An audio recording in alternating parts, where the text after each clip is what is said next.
Estamos una tarde para hablar. Vamos a hablar hoy con Ramón Camero de Camino Contracorriente. Hola Ramón, ¿qué tal? ¿Cómo estás? Hola Diana, ¿cómo estás? Feliz de estar aquí, compartir un poquito contigo y con toda la gente de tu grupo. Pues bueno, muchas gracias por venir. Ramón nos va a hablar de emprender con hijos adoptando un estilo de vida minimalista.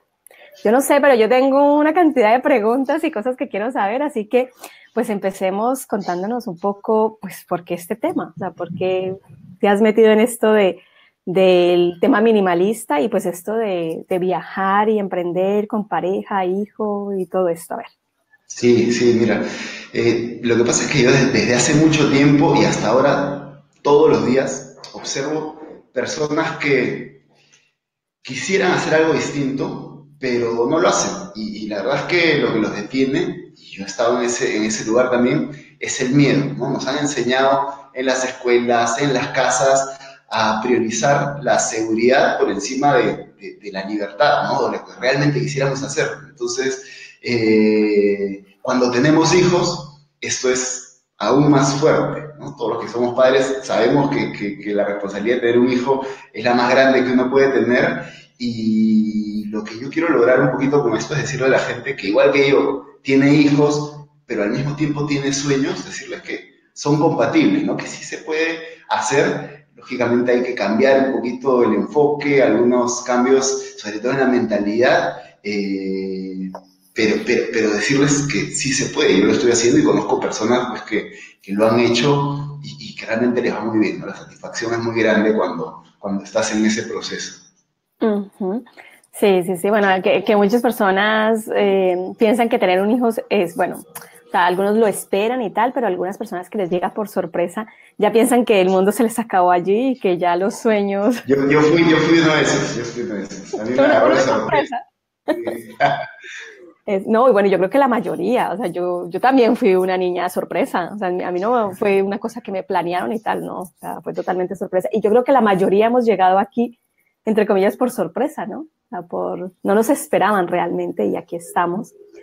Y bueno, y es curioso y hoy en día con tantas facilidades y tantas cosas, pues es interesante escuchar a alguien que nos cuente, pues, cómo lo está viviendo y bueno, y que realmente se puede, ¿no? Verlo. Empecemos, o sea, como para irnos organizando. Eh, o sea, ¿cómo empezaste con esto del emprendimiento? O sea, ¿empezaste antes de agrandar tu familia o esto empezó después de ser tres? Sí, no, bueno, esto fue muchísimo antes. En realidad yo fui, como la mayoría de personas, criado bajo un esquema tradicional. Los modelos de referencia que yo tenía además en mi familia eran los tradicionales, ¿no? Mi papá oficial de la Marina, de las Fuerzas Armadas, mi mamá profesora, ambos pues con la típica carrera de 40 años dedicados a una institución para luego retirarse con sus prestaciones de ley, ¿no? Pero hubo algo que a mí no me cuadró desde siempre con ese modelo de vida, ¿no? Entonces fui a la universidad, empecé a trabajar y yo creo que desde el primer año de trabajo dije definitivamente esto de trabajar para una empresa no es lo mío. Entonces, el primer intento que tuve fue una empresa tradicional, junto a un amigo de toda la vida, que fue mi primer socio. Intentamos montar una empresa con insumos para la cocina gourmet, con producción en la selva peruana y había que traer la materia prima, en fin. Me bastó el primer viaje para buscar los insumos, la materia prima. Me bastó ese primer viaje para decir que eso no era lo mío. O sea, era demasiado trabajo montar una empresa de ese tipo y no solamente demasiado trabajo, sino que además no teníamos ni la menor idea de por dónde ir. Si primero buscar clientes, si primero buscar proveedores, la contabilidad, o sea, era un trabajo que realmente me parecía demasiado grande, sobre todo en ese momento teníamos 23 años, me parece, o por ahí, y yo lo descarté rápidamente. Seguí con mi trabajo normal y luego intenté muchas cosas.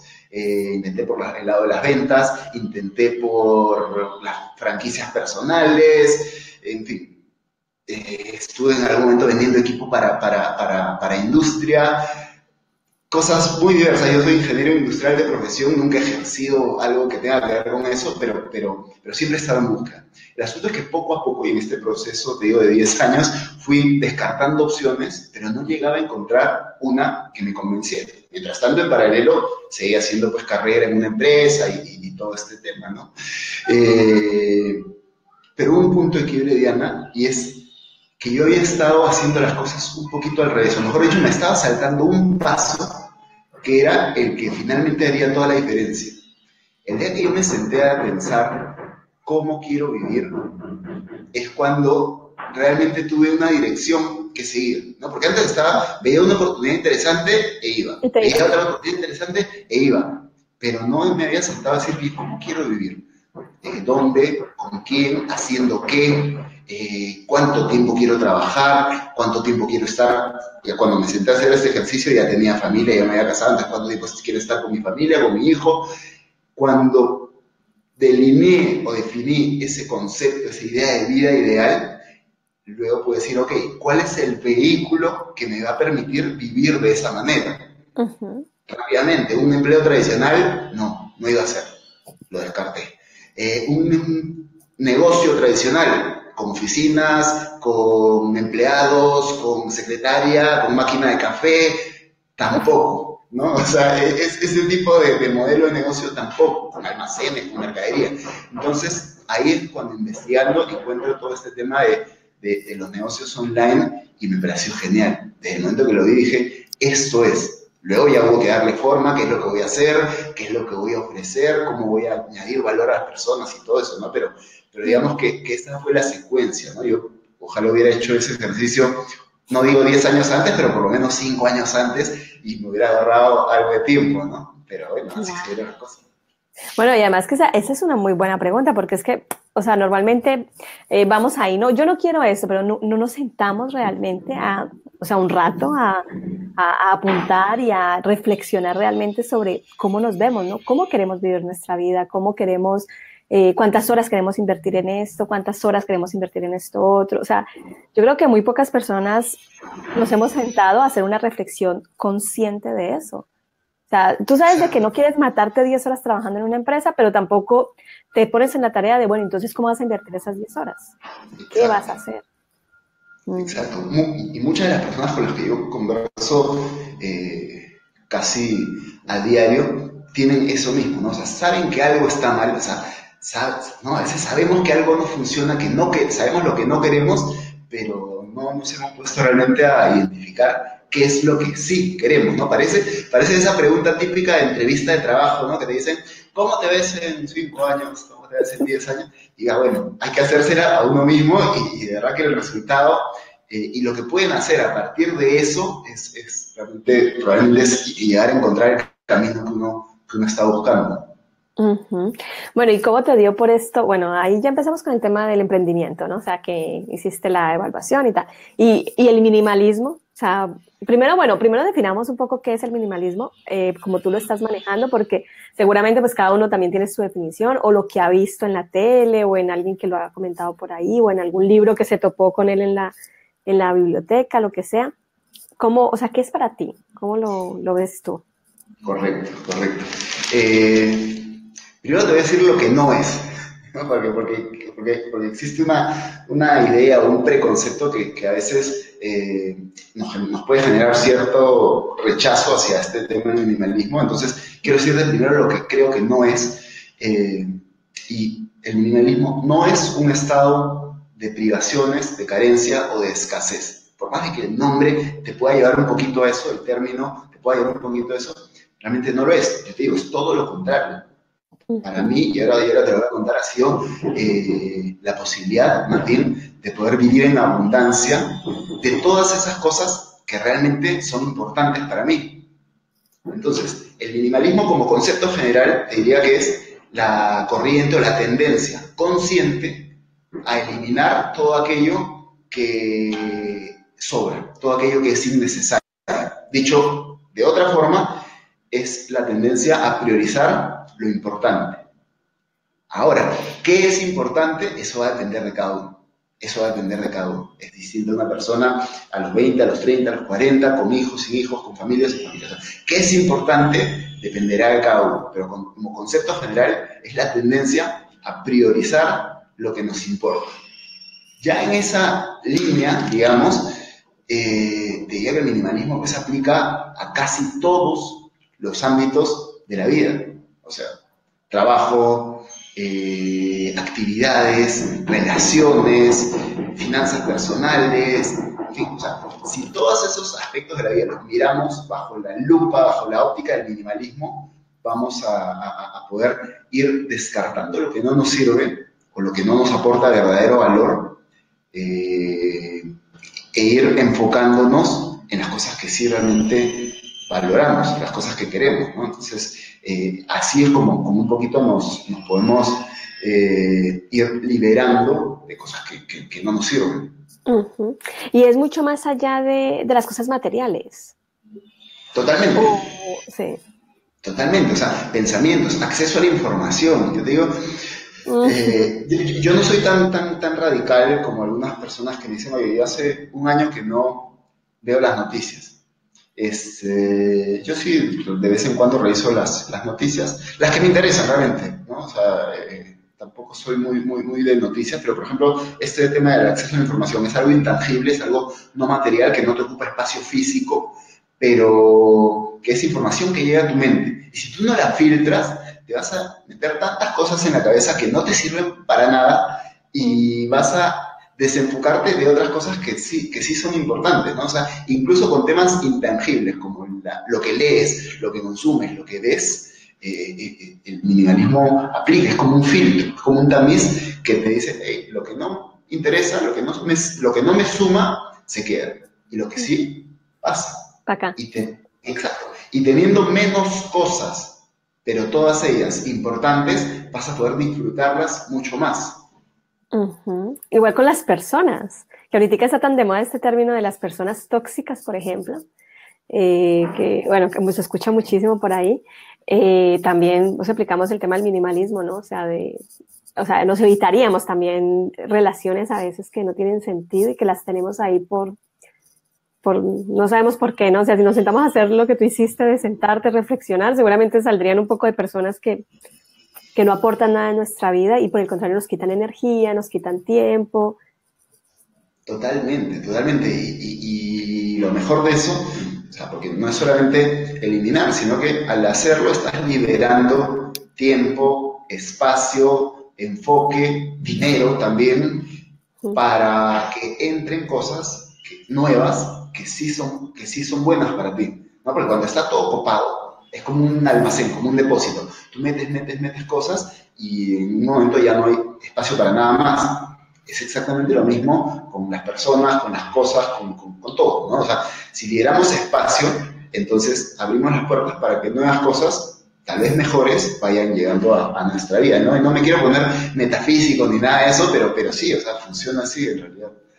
Bueno, igual cada uno se pondrá en el momento en el que esté, se pondrá en el nivel allí. Bueno, Fabiola nos puso un mensajito acá que dice, bueno, te lo voy a poner para que lo mires, que dice, vivir es ser feliz con todo lo que haces en todos los aspectos de nuestra vida y el tiempo que vivimos es único. Totalmente de acuerdo. Fabiola es una ex compañera mía de trabajo, te lo digo, estoy viendo el nombre. Fabiola, sí, trabajó conmigo en Perú hace un año y pico. ¿Qué tal, Fabiola? ¿Cómo estás? Un gustazo leerte. Totalmente de acuerdo, ¿no? O sea, yo no sé si se puede ser 100% feliz el 100% del tiempo, pero sí que por lo menos sea una decisión consciente, ¿no? Que las cosas que uno hace, como dice Fabiola, que las cosas que uno hace sean las cosas que hemos elegido hacer y que nos den felicidad, ¿no? O sea, hay mucho de conciencia en esto, ¿no? De salir un poquito del modo piloto automático y entrar al modo de conciencia en el que tú vas decidiendo por dónde ir, qué cosas hacer, ¿no? O sea, eso te va de alguna manera facilitando el camino hacia una vida más plena, ¿no? Sí, totalmente. Qué bonito. Bien.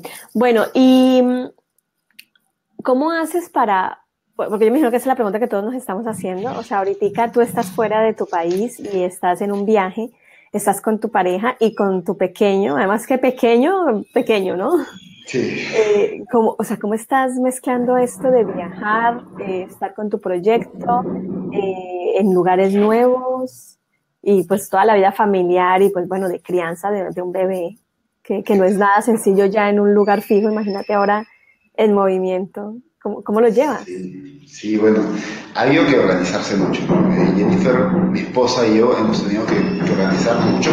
De hecho, seguimos haciéndolo porque vamos encontrando mejores maneras de hacer las cosas, pero definitivamente es todo un reto. Ya nosotros el último año estuvimos viviendo en la Ciudad de México. Somos de Perú, pero estuvimos viviendo en la Ciudad de México.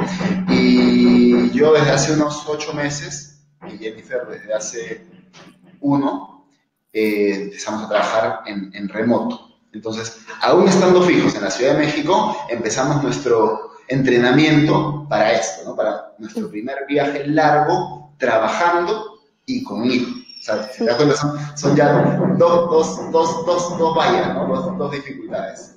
Tener Sí. hijo y el tema de primer viaje largo, trabajando al mismo tiempo que estás viajando, ¿no? Entonces, eh, mucha gente se pregunta, oye, ¿es posible? Porque quiero ir por partes, ¿no? Primero lo del hijo y luego lo del movimiento, ¿no? O sea, mucha gente se pregunta, oye, ¿se puede emprender cuando tienes un hijo?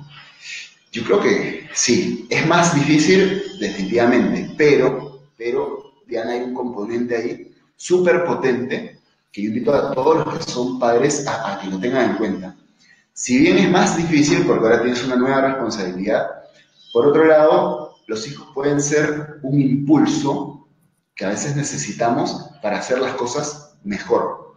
Una de las cosas que a mí me movió muchísimo y me puso en marcha para crear Camino Contracorriente y para ya lanzarme una buena vez fue el hecho de tener un hijo. O sea, a mí me dio miedo imaginarme lo que podría pensar Santiago cuando creciera y dijera, oye, mi papá al final siempre quiso emprender, pero prefirió su trabajo seguro en lugar de jugársela por aquello en lo que en verdad creía. Hasta el día de hoy yo pienso en eso y automáticamente me pongo a hacer las cosas que sé que tengo que hacer. O sea, cualquier confusión mental, o sea, mi psicólogo es ese, ¿no? O sea, yo pienso en esa imagen y digo, no, vamos a hacer las cosas, ¿no? Porque al final ellos aprenden del ejemplo que nosotros les demos. O sea, tú le puedes decir que luche por sus sueños, que sea feliz, que haga de su vida lo que él mejor considere y todo eso. Pero si no te ven a ti haciéndolo, entonces no lo van a tomar en cuenta, ni siquiera van a oír lo que tú les digas. Entonces, es verdad, es más difícil. La valla sube un poco al momento de emprender cuando uno tiene hijos, pero ese impulso que te dan hay que saber canalizarlo y hay que saber aprovecharlo. Entonces, es eso por un lado. Y en el tema del viaje, pues es otro viaje, o sea, paralelo al viaje físico está el viaje del aprendizaje, ¿no? O sea, te contaba en algún momento que nos hemos organizado, por ejemplo, en la mañana Jennifer trabaja, yo estoy un rato con Santiago, luego hacemos el cambio, aprovechamos la hora de la siesta. Es más, en este momento, te cuento, Jennifer estamos en un departamento, Jennifer está en uno de los ambientes haciendo una llamada con unos clientes, yo estoy haciendo otra llamada, o sea, esta conversación, y bueno, a Santiago lo hemos puesto un ratito a ver sus dibujos, entonces su momento de dibujos animados del día va a ser este, ¿no? Entonces es cuestión de cada día organizarnos de acuerdo a las actividades que tengamos, ¿no? Pero Sí. es riquísimo poder estar así, poder estar juntos, saber que yo estoy trabajando y al lado está Santiago y poder abrazarlo en cualquier momento y luego seguir. Entonces es muy rico, ¿no? Y ahí es donde entra un poquito también el tema del minimalismo para facilitar este proceso. Sería más difícil si no hubiéramos adoptado este estilo de vida y si quieres luego te cuento un poco ya en aspectos más concretos cómo el minimalismo nos está ayudando, pero sí, o sea, así es como andamos ahora. Claro, es cambiar un poco la mecánica, ¿no? La rutina. Se te altera un poco, pero bueno, igual se te altera en tu casa normal. O sea, si tú estás en tu casa en Perú y tal, o sea, también tener un bebé te cambia muchísimo la rutina. Entonces es como lo mismo, adaptándolo a cada lugar que llegas. ¿Cuántos años tiene el bebé? 2 años y medio. Vale. ¿Y han pensado en que cuando sea más grande, en radicarse? O sea, en decir, pues nos vamos a quedar radicados ya porque pues, el bebé es más grande y esto, o han pensado en seguir, o sea, porque también tengo entendido que viajan más, no de ir de un lugar a otro cada semana, sino de establecerse un tiempo por temporadas, ¿no? Exacto, exacto. Por ejemplo, lo que teníamos pensado hasta antes de que él empiece el colegio formal, la escuela formal, es sí viajar con mucha frecuencia, ¿no? O sea, llegaremos a Lima, luego estaremos unos meses ahí, luego nos estableceremos por unos meses en la ciudad del Cusco y luego tenemos pensado salir en un viaje largo por, por, por un tiempo realmente no definido. Cuando ya Santiago empiece el colegio, yo creo que sí vamos a estar establecidos en un lugar, al menos durante su primer año. Mm. Mientras tanto, iremos evaluando colegios que tengan la modalidad del homeschooling, no porque definitivamente lo vayamos a hacer, eso lo iremos definiendo en su momento y de acuerdo a muchos otros factores, pero sí queremos dejar abierta esa posibilidad, ¿no? Porque también una de las razones para viajar que tenemos nosotros es que ambos queremos darle a Santiago desde chico, desde muy pequeño, una apertura de mente, ¿no? O sea, queremos que él crezca entendiendo que él es solamente, al igual que cada uno de nosotros, un granito de arena en un mundo pues inmenso, enorme, y que no existe una sola realidad, sino millones de ellas, ¿no? Y que así como él es valioso y como él es importante, existen muchas otras personas en el mundo igual de valiosas, igual de importantes, igual de maravillosas de lo que es él. Entonces, eso, viajar, pues es una manera increíble de poder demostrarle eso, ¿no? De poder enseñarle que es así. Entonces, yo creo que sí, el primer año de escuela lo haremos seguramente en Lima, y si queremos mantener abierta la posibilidad de homeschooling para ver si luego nos mandamos a mudar nuevamente, ¿no? Bueno, yo he escuchado que hay una modalidad, la escuché en Inglaterra, creo que fue, porque yo me quedé la otra vez, hace como 3 años, me quedé en una granja donde los chicos eran educados en casa. O sea, su madre los educaba y los llevaba a clases puntuales.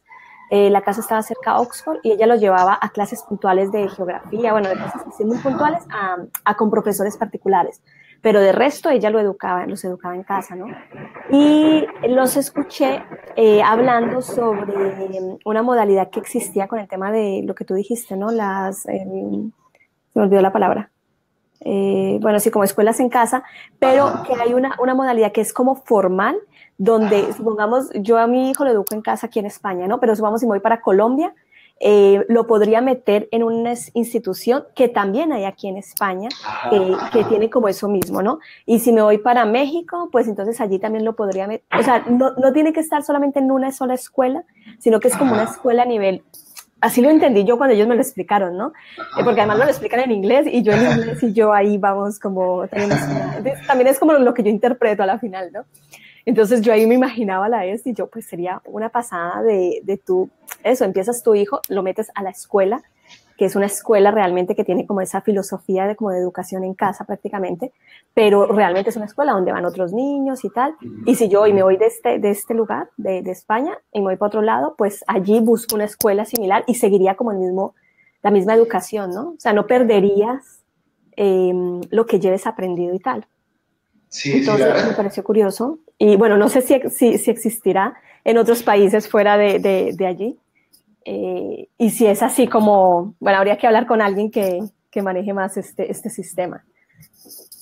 Sí, sí, conozco, sé de algunas personas que están muy involucradas con esto. Nosotros hasta ahora lo hemos visto, la verdad que de forma muy superficial, sí, sí, como una investigación preliminar, pero es algo en lo que sí vamos a profundizar en los los próximos meses seguramente, porque cuando decidamos esto de la educación que va a tener Santiago, queremos hacerlo estando completamente informados, ¿no? Claro, claro, bueno, igual todavía está muy pequeño, o sea, todavía les quedan un par de meses para preocuparse por eso. Bueno, mira, por aquí Fabiola dice, hola Ramón, puso un mensaje muy grande, entonces no lo alcanzo a poner aquí en pantalla. Efectivamente, la familia es el motor que te da el empuje para seguir, lo que tú decías. Y no hay mejor recompensa que la sonrisa de mi hijo diciéndome, tú eres la mejor mamá del mundo. ¡Ay, tan bonita! Tú eres la mejor mamá del mundo por estar conmigo.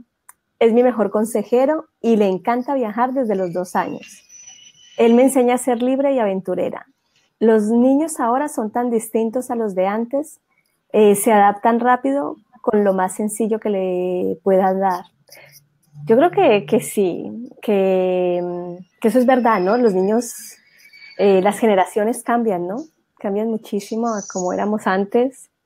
Sí, seguramente, seguramente. Lo que pasa es que nosotros también cambiamos. O sea, finalmente el niño, es verdad, ahora recibe muchos más estímulos y seguramente en algunos aspectos son, qué sé yo, más rápidos, tal vez más despiertos de lo que fueron generaciones anteriores, porque definitivamente están más sometidos a más estímulos, ¿no? Pero al final de cuentas, la crianza y la manera en la que uno los tiene, ellos se adaptan. Ellos se adaptan, ¿no?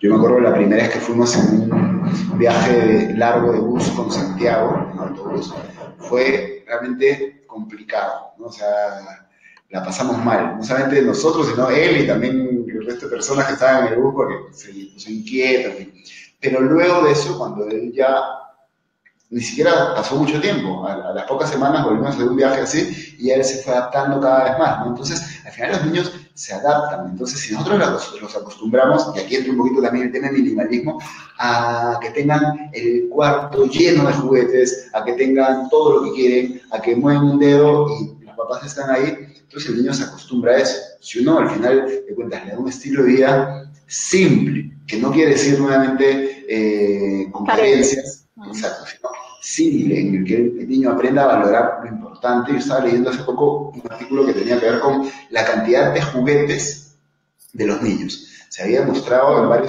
varios estudios que este era un estudio hecho en Estados Unidos, no recuerdo la universidad, pero si quieres luego te lo pongo porque es un estudio de una universidad, en el cual se había demostrado que los niños que tenían 16 juguetes a la mano versus niños que tenían 4 juguetes a la mano. Los que tenían 4 desarrollaban mucho mejor su creatividad, su imaginación, su independencia, su seguridad, en fin, una serie de cosas por el hecho de no estar, digamos, atosigados de cosas, ¿no? Entonces, a veces los padres, me ha pasado, por querer darles lo mejor a nuestros hijos, les damos cosas materiales en exceso y eso termina siendo perjudicial también para ellos, ¿no? Entonces es difícil para los papás, porque como dice Fabiola en su comentario, ¿no? Cuando uno ve la sonrisa del hijo, eso te rota, te vence, ¿no? O sea, esa sonrisa te gana.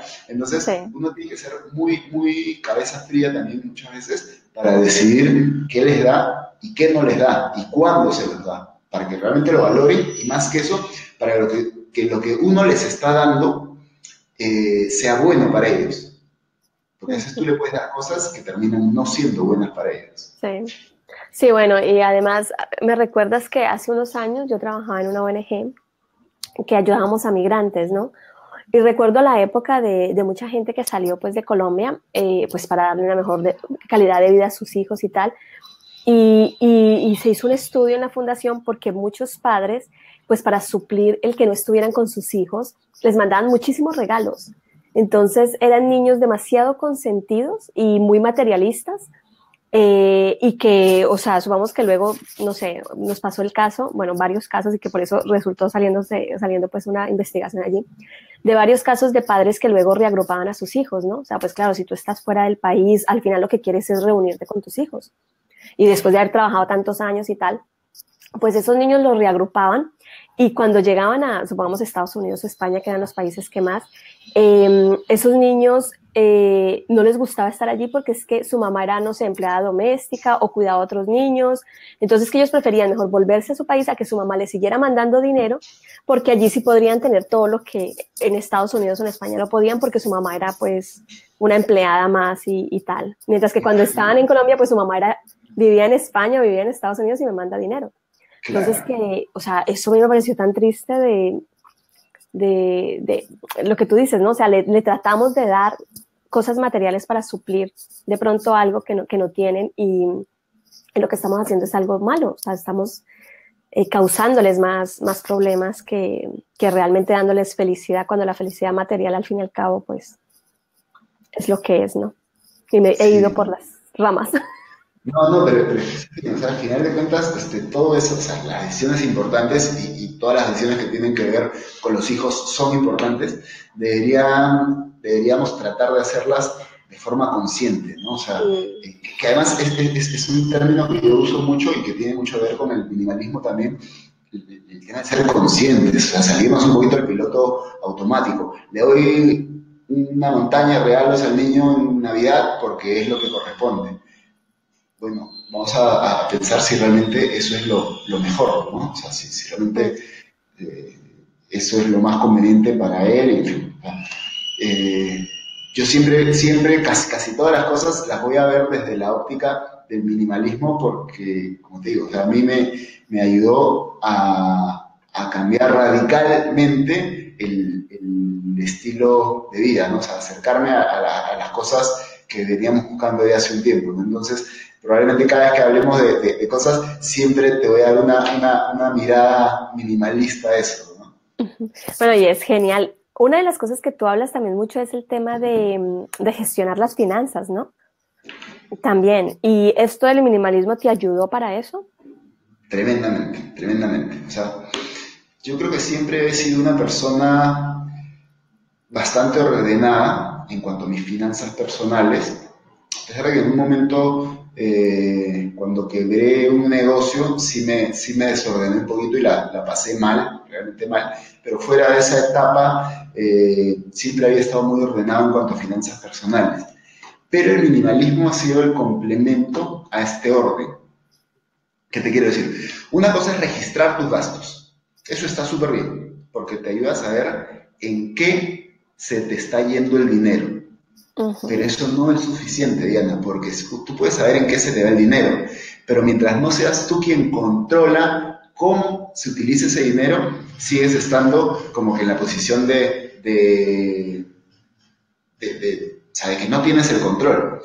El minimalismo es nuevamente un tema consciente y lo que hice yo para poder, digamos, complementar este orden que ya tenía fue decir, ok, a partir de ahora no solamente registro, sino que voy a establecer cuáles son mis gastos actuales. Los establecí. De manera consciente empecé a ver cuáles eran importantes y cuáles no.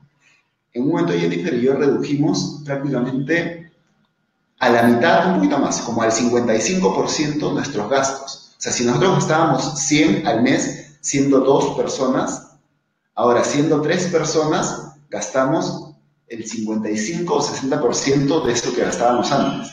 Todo el resto lo podíamos ahorrar, invertir.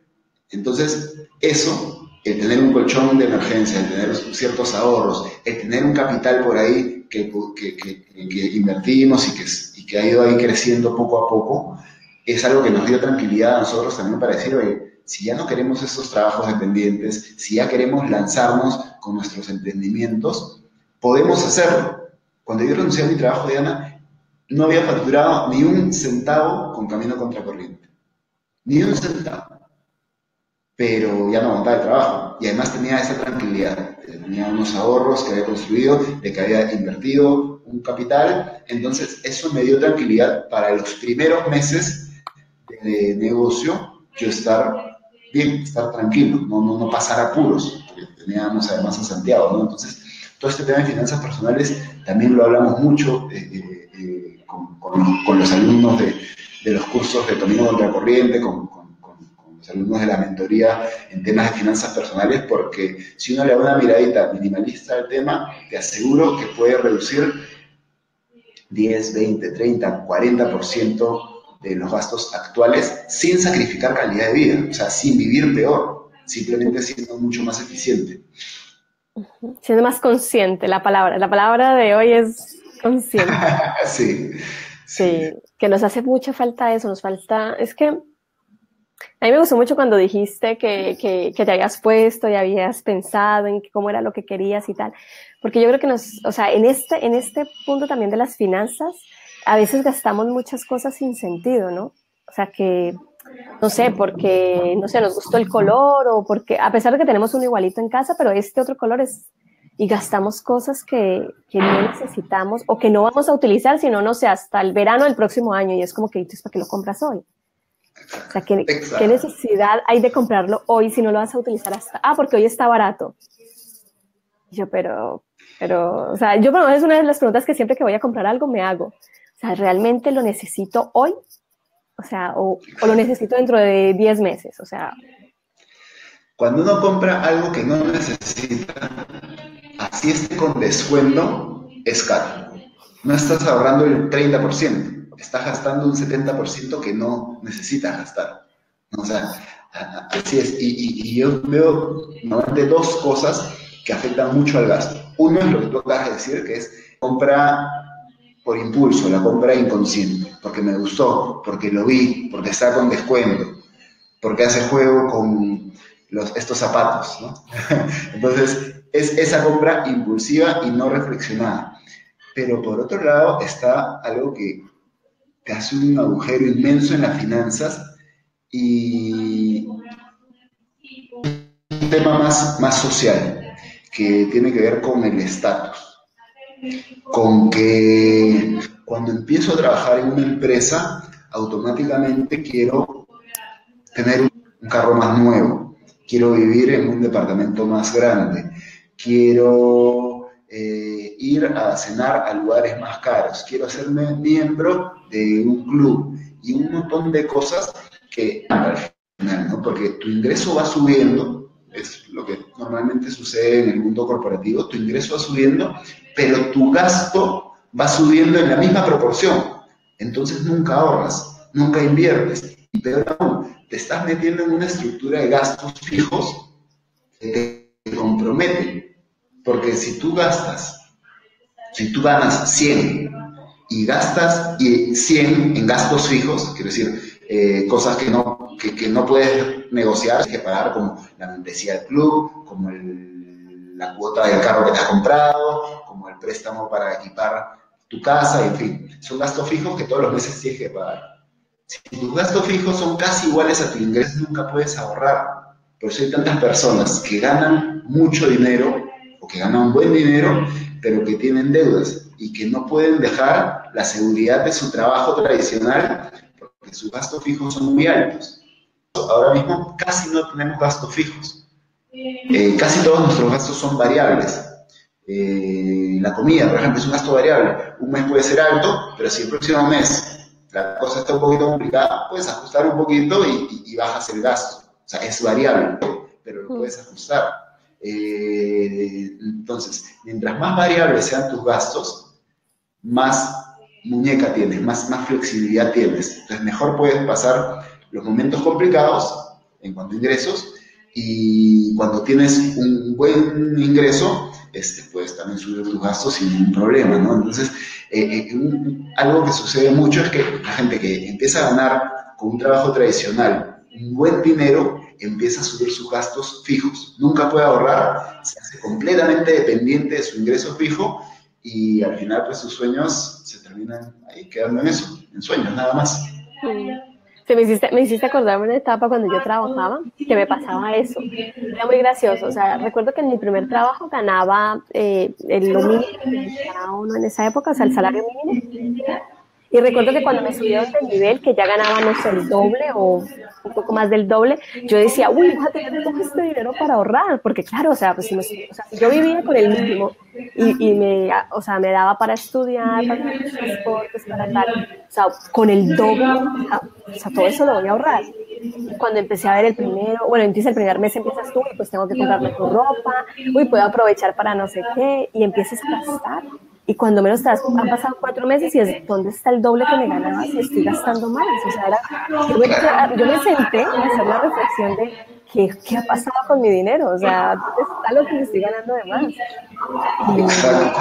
Y es por eso que tú dices, por el estatus, ¿no? Entonces, sales más, porque claro, como tienes más dinero, entonces sales más a comer fuera, sales más a comprar cosas que no necesitas porque pues tienes dinero, entonces pues, hay que gastarlo, ¿no? ¿Sabes? Como esas personas que no pueden tener un peso en el bolsillo porque hay que gastarlo porque es dinero, Sí. ¿no?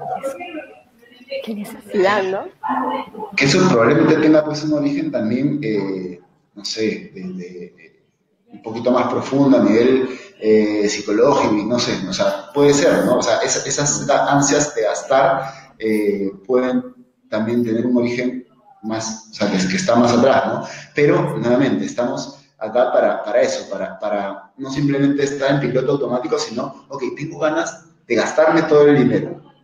Paras, piensas, evalúas si realmente eso es lo más conveniente. O sea, yo siempre le digo a las personas que si tú tienes ingresos, puedes ahorrar. O sea, mucha gente me dice, es que no puedo ahorrar. O sea, si con las justas me da para vivir, o sea, ¿cómo voy a ahorrar?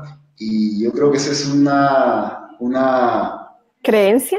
una creencia y una excusa camuflada, ¿no? O sea, no te... ¿Por qué?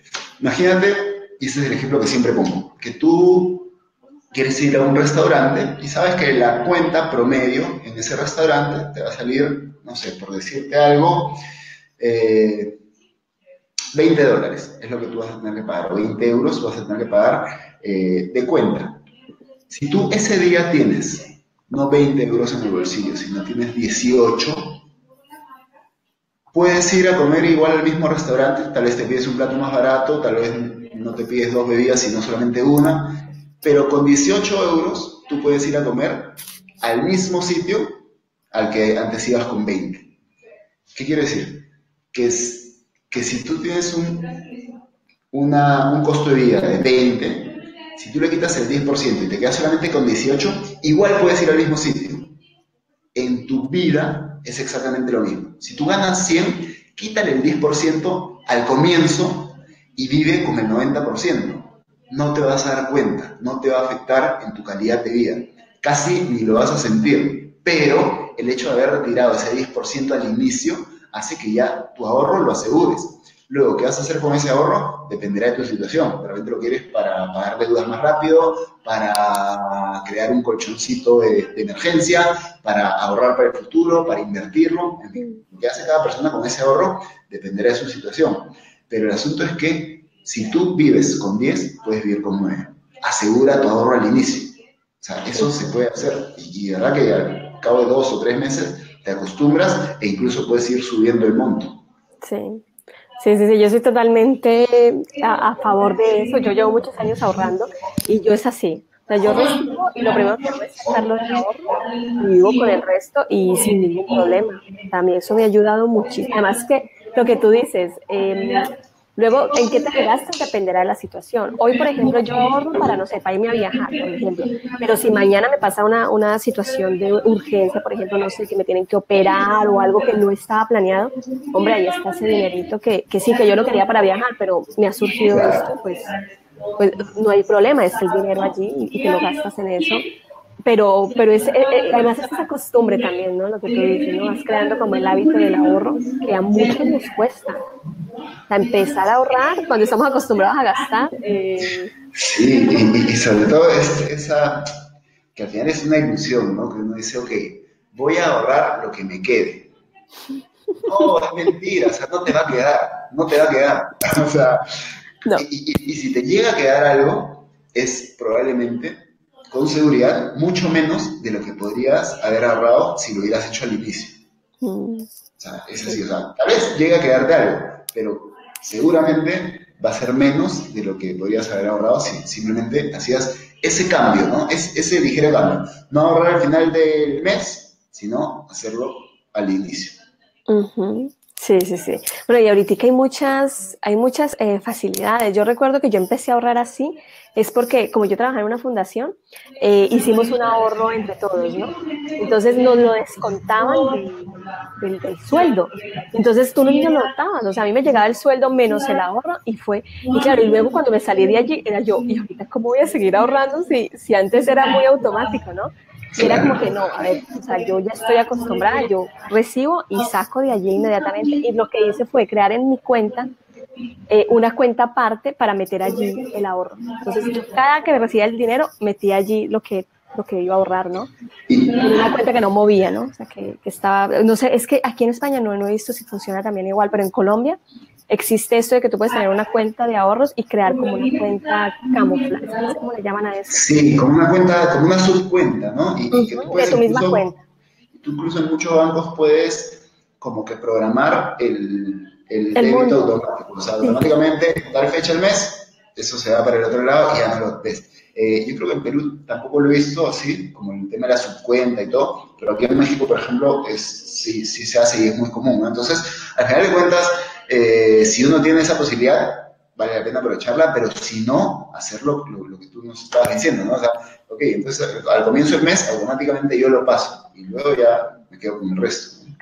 Sí, sí, y es una buena costumbre, o sea, además que es de esas costumbres sanas que vienen bien. Y que al final terminan, porque muchas personas también sienten que el hecho de ser tan, no sé, cuidadoso o organizado con el dinero, por un lado les puede quitar libertad o flexibilidad. Yo lo veo totalmente al contrario. O sea, yo creo que si uno es organizado con el dinero, más bien está ganando libertad, porque ese respaldo económico, el tema de tener un ahorro o el hecho de saber cómo estás repartiendo tu dinero, te da la confianza para tomar ciertos riesgos en tu vida, o para poder irte de viaje, o para poder renunciar a tu trabajo, o para poder, no sé, tomar decisiones que seguramente no harías si, o sea, te lo pongo así, si una persona tiene deudas, tienes un presupuesto desordenado, no tiene ahorros, y otra persona B que ya no, que ha cancelado todas sus deudas, que tiene un presupuesto muy organizado y que tiene ahí algunos ahorros, ¿a cuál de ellas le resulta más fácil renunciar a la seguridad, entre comillas, de un empleo tradicional y arriesgar por sus sueños? Definitivamente a la persona B, porque está en una situación mucho más cómoda, mucho más tranquila, ¿no? Entonces, al final de cuentas, ser organizado con tu dinero, si bien puede parecer que te quita flexibilidad, para mí es todo lo contrario. Te amplía la libertad de una manera increíble, ¿no? O sea, si yo no hubiera estado organizado con mis finanzas, seguramente no habría podido renunciar a este trabajo que tenía y vivir como estamos viviendo ahora. Claro, es que cuando uno está con deudas, uno termina desempeñándose, porque es que ¿qué más hace? O sea, es que tengo que pagar las deudas, entonces que me aguanto este trabajo porque es que si lo dejo, luego no voy a tener para pagar esas deudas. Entonces, por eso mucha gente vive frustrada en trabajos que no quieren y esto. Mientras que lo que tú dices, si tienes un ahorro, unas bases, el día de mañana te da la gana y lo dejas y mira, además que también es una cosa a mí me ayudó mucho eso también, porque yo ahorraba y esto, y cuando decidí dejar mi trabajo también fue una cosa es que yo no me voy a morir de hambre si dejo el trabajo hoy. O sea, yo lo dejo, miro a ver qué hago y tengo para vivir 1, 2, 3, 5 meses y ya luego me conseguiré otro trabajo, pero al menos como que tengo la posibilidad de no tener que aguantarme la mierda de otras personas y irme cuando quiera, pero es que cuando te quitas tanto, te aguantas lo que sea porque es que no hay de otra. O sea, no me aguanto porque es que si te dejo, como mañana. Entonces, Exacto. Entonces hay que ponerse a pensar, ¿no? O sea, si realmente esa pequeña libertad de comprarte algo que no necesitas vale lo mismo que, ok, aguantarte, ¿no? O sea, de repente te cuesta no hacerlo, pero hay que ver si esa pequeña libertad de comprar lo que no necesitas vale lo mismo que la libertad de poder decidir qué haces con tu vida, ¿no? O sea, como tú dices, no tener que estar levantando cosas a nadie y poder decidir si es lo que tú quieres, salir de un trabajo que no te gusta, decirle adiós a ese jefe que te está haciendo la vida imposible o simplemente tomarte un año sabático para poder hacer las cosas que no estás haciendo y que siempre hubieras querido hacer, ¿no? O sea, entonces es como que un poquito priorizar, ¿qué prefieres? Además, cuando ya agarras este hábito, que es lo que tú decías, ya es un hábito, cuando ya agarras el hábito, hasta llegas a disfrutar. A mí me encanta, yo el primero o segundo día de cada mes hago la repartición de mis cuentas, ¿no? O sea, veo los ingresos del mes, por ejemplo, ahora estamos en enero. Todos mis ingresos de enero no los utilizo. ¿Por qué? Porque esos son los que van a pagarme el costo de vida de febrero. Entonces, lo que voy recibiendo, los ingresos que voy recibiendo durante el mes, se quedan ahí. El día 1 o 2 de febrero, me siento y digo, ok, estos han sido mis ingresos del mes.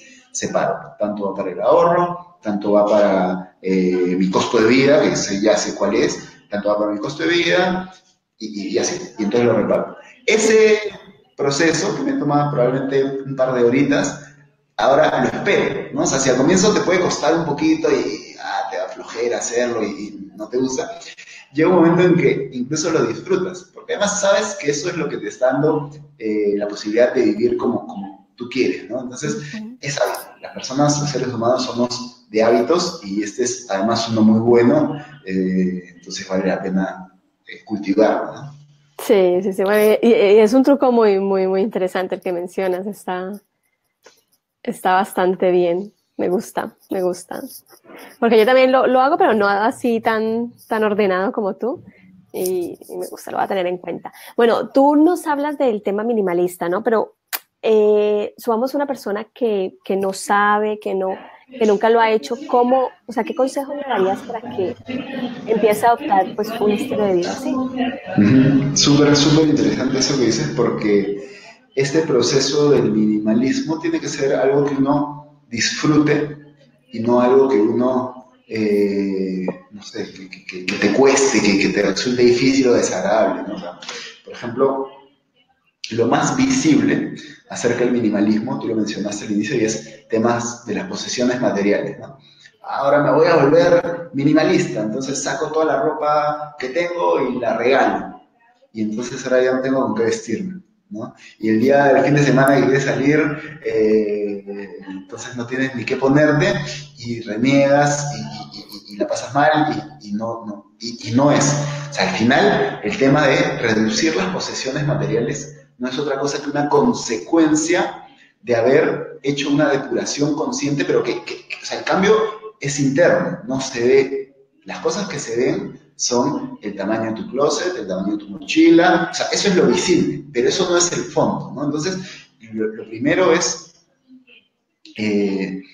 realmente ponerse a pensar en qué cosa es lo importante para mí. ¿Qué cosa es lo importante para mí? Así como te decía, cuando yo elegí el tema de los negocios por internet, partió de definir qué era importante para mí, cuál era mi vida ideal.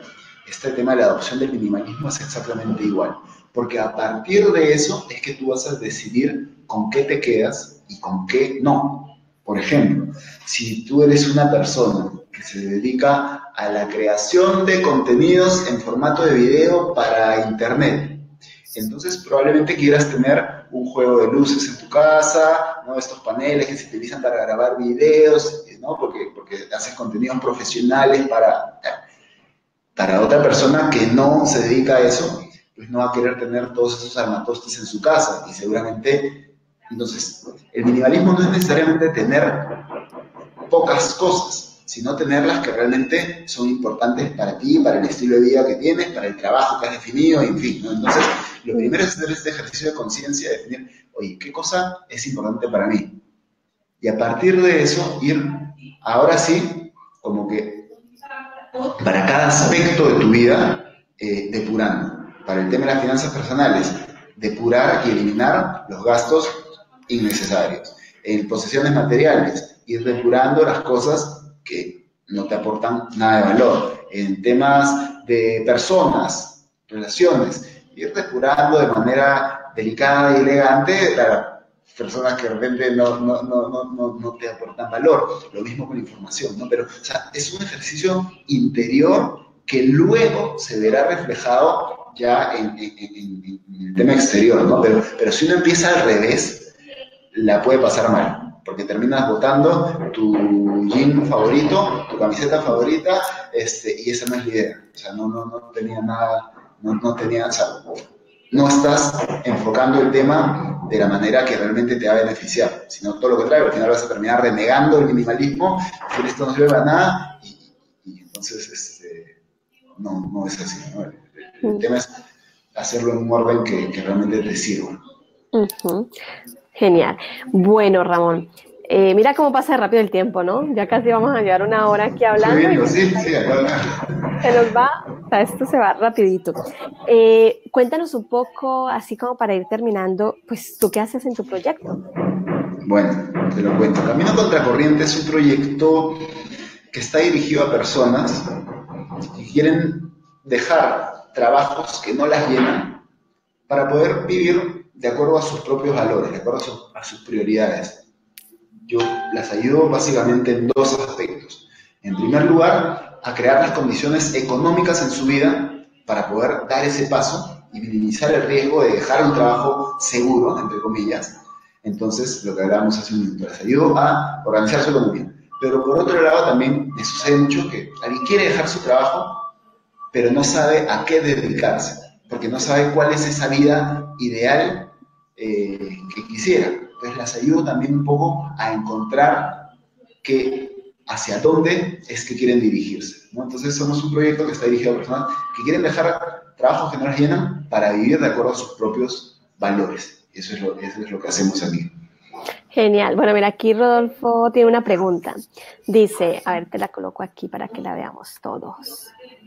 Tengo 38 años, ¿aún estoy a tiempo? Siento que el dinero no me alcanza solo para vivir, no me alcanza solo para vivir con lo justo. Ajá. Rodolfo, mira, esa pregunta que tú te haces se la hacen muchas personas. Yo mismo me la hice. Yo cuando decidí dejar el trabajo tradicional que tenía 35 años. También estaba casado y tenía un hijo. Estás totalmente a tiempo. Para empezar a responderte la pregunta, estás totalmente a tiempo. El tema es, probablemente, no conozco tu situación actual, pero sí lo que te puedo decir es que, número uno, estás a tiempo, y dos, que se trata de acomodar tus condiciones a la vida que tú quieres. O sea, tu situación es tuya, es particular, es completamente distinta al resto, pero sí es verdad que con más o menos tiempo, dependiendo de tu situación actual, tú puedes lograr vivir como quieres. El dinero es, al final de cuentas, un recurso, un medio. Hay maneras de conseguir más, de conseguir, digamos, de que tú puedas generar mayores ingresos. Lo hay, eso existe. Pero antes de pensar en cómo generar más ingresos, te invito a que reflexiones acerca de cómo quieres estar. ¿Tienes una familia? ¿Tienes un estilo de vida? Aquí comenta que tiene esposa y 2 hijos. Tienes esposa y 2 hijos, ¿ok? Entonces, bueno, tu situación es un poquito parecida a la mía. Yo tenía uno, tú tienes 2, pero en general es una situación bastante parecida a la mía. Entonces, lo que te quiero decir es que primero define cómo es que quieres vivir junto a tu familia. Luego, ve qué tan lejos está tu situación actual de ese ideal y cuáles son las cosas que tendrías que eliminar de tu situación actual y cuáles son las cosas que tendrías que empezar a hacer para acercarte a esa situación ideal.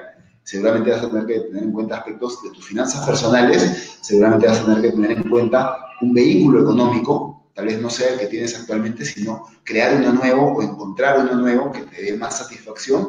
Y luego está el tema, pues, de recorrer ese camino de la mejor manera. Yo te invito a suscribirte al blog y no solamente al mío, sino en general que busques información que te pueda ayudar a acercarte hacia la vida que quieres, ¿no? O sea, porque esta parte de la guía es súper importante. Para que no te pase como a mí, que estuve 10 años dando vueltas, dando tumbos, ahórrate un poquito de tiempo y sí, o sea, busca guía. Hay tantos blogs y gente increíble realmente que seguramente te va a poder orientar muchísimo. Bueno, además que ya tiene la inquietud, ¿no? O sea, ya le está rondando ahí la cabeza. Ya tiene, sí, la vocecita ahí, ese es un paso. Esa mosquita que está ahí zumbando y cuando empieza ya hay que hay que empezarle a poner cuidado porque si no, no te va a dejar dormir, va a estar Sí, ahí. sí. Cuando uno ya, ¿no? Cuando uno ya lo vio, como que es muy difícil decir, no, ya, sabes que no, mejor sigo haciendo lo que estaba haciendo. Es como que ya lo viste, ya sabes que hay algo más, ¿no? Entonces, ya no paras y no lo hagas hasta realmente estar encaminado hacia eso, ¿no? Ujú, sí, tal cual. Bueno, Ramón, no sé si se nos queda algo que no hayamos mencionado. Bueno, yo imagino que bastantes cositas se nos quedaron, Sí, pero sí. algo que quieras resaltar, que algo adicional. No, la verdad es que este tema del minimalismo, las finanzas personales, los viajes, el estilo de vida, es un tema que a mí siempre se me queda corto, ¿no? O sea, yo podría hablar horas de esto, pero si hemos hablado de muchas cosas, espero pues, que esto realmente sea útil para quienes nos puedan escuchar y nada, simplemente invitarlos a darse un salto por camino contracorriente, darse un salto por el blog caminocontracorriente.com. Hay un regalito ahí para los suscriptores. Es eh, la guía de los 3 pasos que yo seguí para poder controlar mis finanzas personales y lograr animarme a dejar ese trabajo pues que estaba matando mis sueños. Ahí está resumido en un pequeño ebook en 3 pasos. Además hay un súper descuento en un curso de finanzas personales que realmente es más que un curso de finanzas personales, es un curso para ayudarte a encontrar el camino que estás buscando y acomodar tu economía en función a ello. Bueno, genial. Yo creo que nos vendría bien, bueno, a muchas personas nos vendrá bien repensar cómo estamos manejando nuestras finanzas y yo creo que hacer el ejercicio ese de cómo nos vemos, ¿no? O sea, a mí me ha gustado mucho tu reflexión. Hace mucho que no lo hago y creo que viene bien volverlo a hacer. Sí, además es para quitarle un poquito esa parte tan técnica a las finanzas personales y hacerlas un poquito más personales que finanzas. Sí, está muy chulo. Bueno, pues yo aquí arriba voy a poner tu blog Súper. y tus datos para que pues te sigan y bueno, empiecen a pistear qué es lo que estás haciendo y tal. Pues a mí me ha encantado hablar este rato contigo. También invitarlos que la próxima semana Ramón ha hecho un post para Traviajar, entonces lo compartiré y pues habla de muchas cosas de las que hemos hablado aquí hoy y pues un poco más con profundidad también. Y pues nada, visitarlo en su blog para seguir aprendiendo y sobre todo para que esa curiosidad que esperamos que hoy te hayamos despertado con esta charla, pues que encuentres allí pues temas para debatir y tal, ¿no? Sí, no, Diana, yo te agradezco muchísimo la invitación, me ha encantado estar aquí, la verdad es que le he pasado muy bien, no me había dado cuenta de que ya se nos pasó más de una hora porque la verdad es que he estado muy a gusto acá, la verdad es que estaba un poco nervioso antes de empezar, pero desde que empezamos a hablar los nervios se fueron y lo he disfrutado mucho. Pues me alegro muchísimo. Yo te he notado súper bien en tu salsa, como dicen. Y pues muchísimas gracias por tu tiempo y por este rato. Pues yo me la he pasado genial aprendiendo. Y pues nada, hasta la próxima entonces. Hasta la próxima, muchas gracias, un abrazo. Chao a todos, muchas gracias los que nos vieron. Y si tienen alguna pregunta o esto, pues la pueden dejar aquí abajo y pues estaremos pendientes. Y si Ramón no la ve, pues yo le estaría avisando para que les responda, ¿vale? Un abracito a todos, chao.